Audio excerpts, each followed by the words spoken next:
भद्रक जिला बासुदेवपुर निर्वाचन मंडल निर्वाचन मैदान में चलचंचल विजु जनता दल पक्षर दीर्घ दिन धरी बासुदेवपुर शासन मंग धरी पूर्वोत्तर मंत्री स्वर्गत विजयश्री राउतराय सुपुत्र विश्वव्रत राउतराय प्रार्थी भाव प्रचार मैदान में कांग्रेस अशोक दास विधानसभा प्रार्थी भाव मैदान में अच्छा सेपरी भारतीय जनता पार्टी पक्षर समाजसेवी तथा युव चेहरा बाणी कल्याण महांती एवं निर्वाचन मैदान को ओह्लाई गतकाली बासुदेवपुर बीजेपी कार्यालय वरिष्ठ कर्मीमान स्वागत संबर्धना कफाकड़िया छकठार बासुदेवपुर बजार अभिमुखे एक विशाल बाइक शोभायात्रा में बाहरी बाणी कल्याण महांती बाणी कल्याण प्रचार मैदान में अच्छा उत्तर प्रदेश दुई थर सांसद जीति श्रीजुक्त भोला सिंह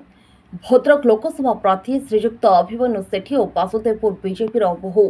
वरिष्ठ नेतृत्व ए विशाल बाइक रैली रे हजार हजार लोकों जनसमुद्र देखा मिली। भद्रक राजेश बेहरा रिपोर्ट के न्यूज ओडिया।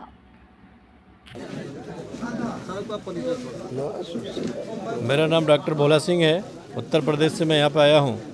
और हमारा दोनों प्रत्याशी बासुदेवपुर विधानसभा का प्रत्याशी हमारा बानी कल्याणी मोहंती जी और अपना लोकसभा का प्रत्याशी श्री अभिमन्यु सेठी जी, दोनों प्रत्याशियों के लिए इस विधानसभा का जो वरिष्ठ जन है, सम्मानीय वरिष्ठ नागरिक है, उनका आशीर्वाद मिला है और सबने संकल्प लिया है कि अब की बार उड़ीसा में बीजेपी की सरकार लाने के लिए, देश में कमल खिलाने के लिए दोनों प्रत्याशियों को बहुमत से यहाँ से जिता के भेजेंगे। और पिछले 10 साल में उड़ीसा की सरकार के द्वारा जो मोदी जी की कल्याणकारी योजनाओं से उड़ीसा के नागरिकों को वंचित रखा है, जब डबल इंजन की सरकार उड़ीसा में बनेगा तो सारी योजना धरातल तक मोदी जी की पहुंचेंगी। जिन लोगों के आवास नहीं बने उनको आवास मिलेगा, जिनको आयुष्मान भारत कार्ड की सुविधा नहीं उनको आयुष्मान भारत कार्ड की सुविधा मिलेगा, और जिन लोगों के चाहे प्रधानमंत्री उज्ज्वला योजना हो, उजाला योजना हो, गरीब कल्याण योजना हो, जो लोग वंचित हैं उड़ीसा सरकार की वजह से,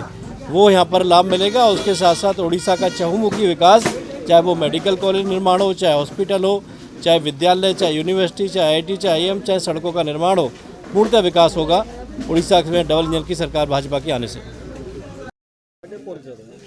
बाणी कल्याण महांती विधानसभा प्रार्थी भारतीय जनता पार्टी बासुदेवपुर निर्वाचन मंडली।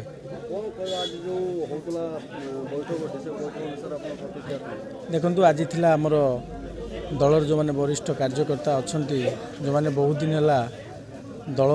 निजर सर्वस्व दाऊरे लगे आज दल को आज एति बाट आनी से आज संबर्धित कराला। सहित बसी आलोचना गला आगामी निर्वाचन रे केमिति पथ परिष्कार करी भारतीय जनता पार्टी बासुदेवपुर निर्वाचन मंडल रे पद्म फूल फुटेब से आलोचना थिला।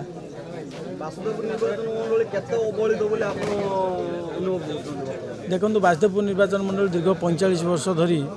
बहुत अवहेलित हो रही। आप देखिपे रास्ता नाई, पानी नाई, पोल नाई, बस स्टाण्डे भलटे नाई जो बस जाकि रही पार बहु प्रकार असुविधा अच्छे। आप कोस्ट केनाल पुनरुद्धार हो पारना जोटा कि आम जेहेतु चाषी बहुल एरिया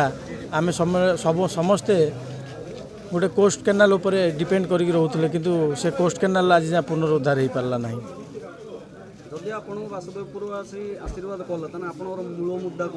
देखो प्रथम मूल मुद्दा रमर कोस्ट केनाल पुनरुद्धार करवा, हॉस्पिटल भल डॉक्टर आनिबा, हॉस्पिटल टाको भलरे केमिति पुनरुद्धार करा जाई परिबो, भल डॉक्टर आसिक रही पारिबे, आपनर फायर स्टेशन हबो, मंतेई नदी रे चारिबाटा एवं बाल्यापाल घाट रे पोलो हबो, लोकंकर सर्वांगीन उन्नति पई सदा तत्पर रहिबा।